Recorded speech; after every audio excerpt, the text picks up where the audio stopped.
Hey everyone, welcome in. Thank you for joining me. My name is Marlene. I'm with the Room to Bloom. So I was just out on a walk, and one of the very first things I found within just a couple minutes was this really big feather. Now, although it's not 100% white, but I think it actually was totally white. It just happens to be a little bit dirty. But here it's like pristine white, right? It just happened to have gotten a little bit dusty, and I think if I move these that it will probably dust off literally. And then I also found three other white feathers, but they're not as big. I have one more down here, but they're smaller. But what came to me is Archangel, right? And so I have this deck here called Archangel. Now I was recording this on another device, but it ran out of time. So I pulled two messages. The first one is Archangel Charity. It says, give with an open heart and be generous. So you're being called to do that. The second one that came up is Archangel Metatron. Increase your light levels and open your stellar gateway chakra, which is interesting because that's what I had in mind when I was coming outside today to go for a walk. Just to be out in the sunshine, right? It literally increasing the light levels because it is beautiful sunny day out today. And so Archangel Metatron,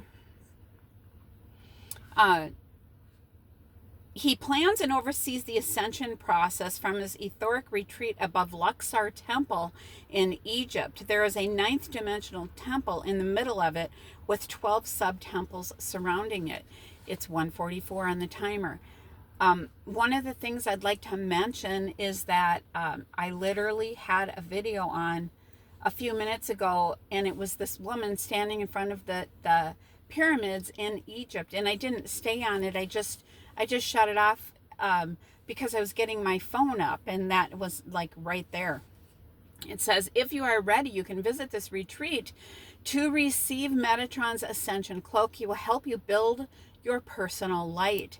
And when you open your heart to him, you accelerate your opportunity for ascension. In addition, this illuminated being is in charge of the development of your stellar gateway, of the stellar gateway. Your stellar gateway is in your 12th and your highest chakra, which is so interesting because I also pulled the chakra cards out, not realizing this.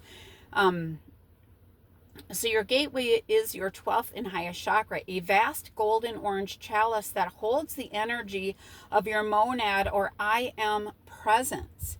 From here, Archangel Metatron helps you to build your Antakarana bridge to source. You can also draw down his light through your chakra system into the earth.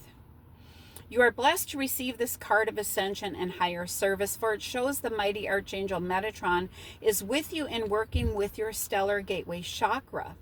Your guidance is to wear his ascension cloak so that he can help you to keep your 12 chakras fifth dimensional and balanced. To do this, close your eyes and visualize him placing it over your shoulders, knowing that he is illuminating your aura with his golden orange light as his mighty wings enfold you. Okay, actually, before I go to the chakras card, I'm going to take another one from this deck. Again, the Archangel Oracle deck by Diana Cooper. Okay, the next message we have is Cherubim. Ooh, golden. And it's golden yet again. The front of the deck also has, the book, pardon me, has like an angel with golden, wearing a golden gown. Look to the stars, accept keys and codes of stellar wisdom. How interesting, right? Because he was talking about the stellar gateway. So we're getting that yet again coming through, right? I'll just read a little bit on these the cherubim. Let's see. I'm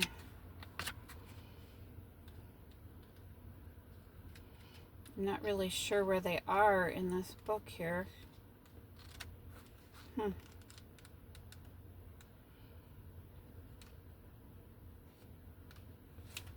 Well, I think we're just going to let it be because I'm not sure where it is.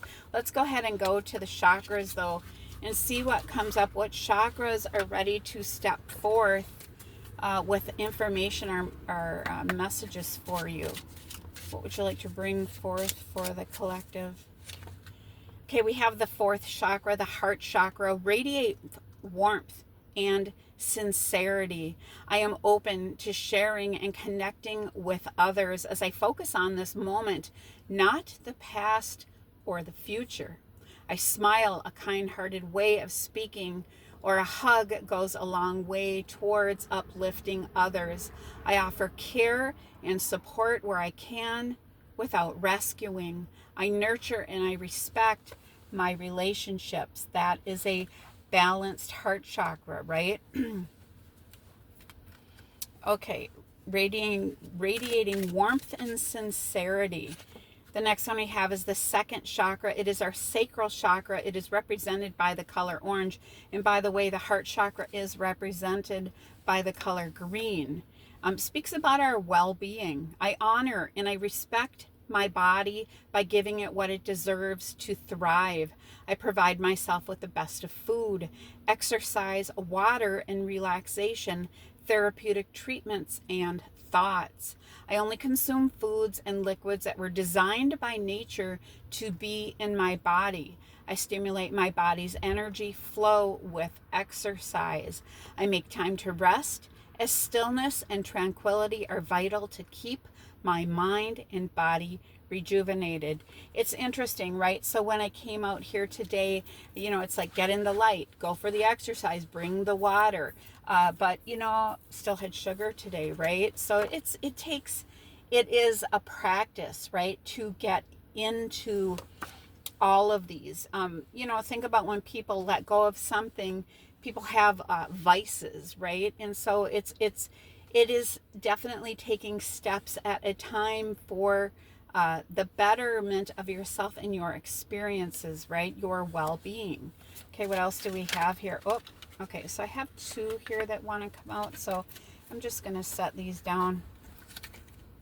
The first one is the third chakra, which is the solar plexus right above the sacral chakra, and it is called the warrior chakra. I embrace my inner strength, power, and resilience, and I allow myself to shine. Okay, I unfold my full potential as I am an empowered person with a true sense of who I am. I grow in consciousness as I overcome and I transcend life's challenges. I need the warrior inside of me for the journey ahead, and I am courageous in moving forward. It is represented by the color yellow. So to feel empowered in this area, embracing your inner strength without taking the power away of another person, right? Wear yellow. Again, we had both of these, like the golden, like all of these have that golden yellow on them, right? Oh, I have goosebumps. Look at the rainbow yet again. I just did another video and I haven't released it. I haven't even taken it off of my phone, where we have this coming in. It was coming in a little bit of a different way. It had like a light beam coming right at me. But let's go ahead and go to the next one. And this is the sixth chakra. It is the third eye chakra, which is represented by the color purple here, right? So wearing like amethyst, this type of thing. It speaks about inner knowing. I trust my inner knowing and I am at peace with myself. I create more moments of stillness and silence, and I listen for the truth. I am open to connecting with and listening to my gut and my heart's feelings, and I don't override them with my mind's logic. So I practice meditation, prayer, and contemplation. So what this is saying, instead of, we are being encouraged to listen to ourselves. Okay, so we listen to our body, right? We listen to instinct. But are we listening to, instead of our thoughts, listening to the way that we feel, right? Think about if we have a food that doesn't sit right with us. What do we say?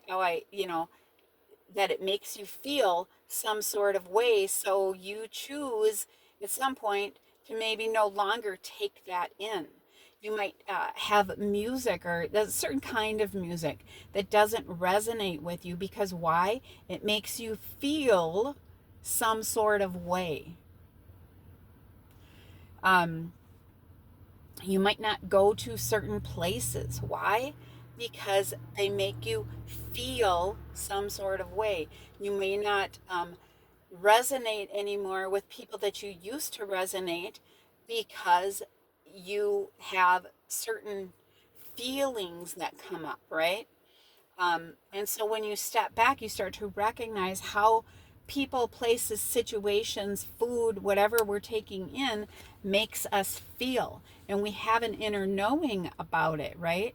So we create more moments of stillness instead of pressing forth and demanding that, yes, this is going to be this particular way. We begin to step into allowing flow. We step into listening for truth. Okay, we're going to go ahead and see what else comes up here.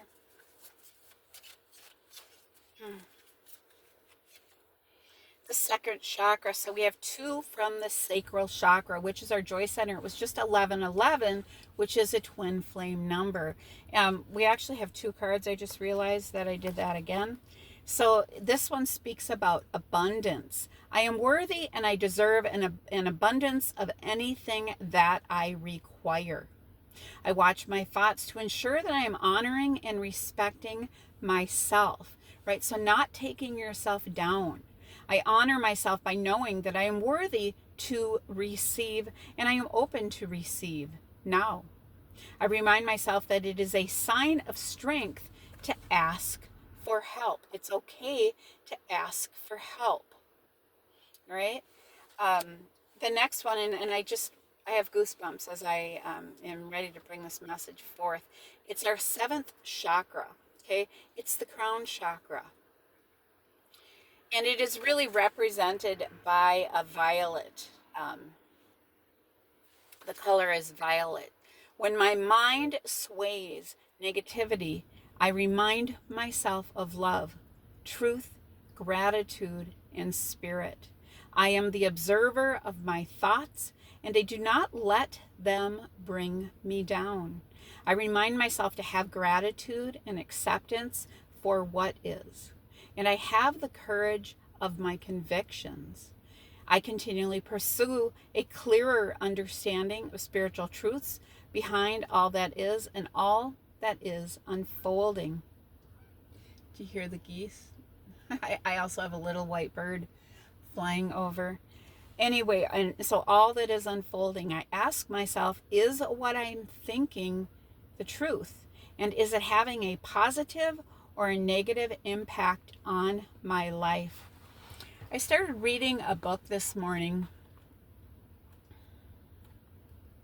and I have to tell you, I really don't know what the name of the book is because I just don't. I've had it for a while, but it's something about, like, it says something to the effect of like the only prayer you'll ever need, or something to that effect. And I don't know who wrote it, but the essence of it is this woman was kind of having a tough time, and she prayed for her fear-based thoughts to be gone, right? And right? And so again, is what I'm thinking the truth, and is it having a positive or a negative impact on her life? And there was this profound moment where she realized her thoughts were what were creating her situation. And so her and her husband sat down to look at where their thoughts were fear-based and to start rethinking them, and to kind of, pray and meditate over those thoughts, and to start having things shift in their life based on the way that they were thinking about things, right? So again, spiritual awareness, and that's what they were doing, was tapping more into that. It was like an epiphany, such an epiphany for her and for them, that she decided to start writing this book about it, right? Anyway, so that is the message for today. I want to say thank you for joining me. I hope everyone's doing great. Take care.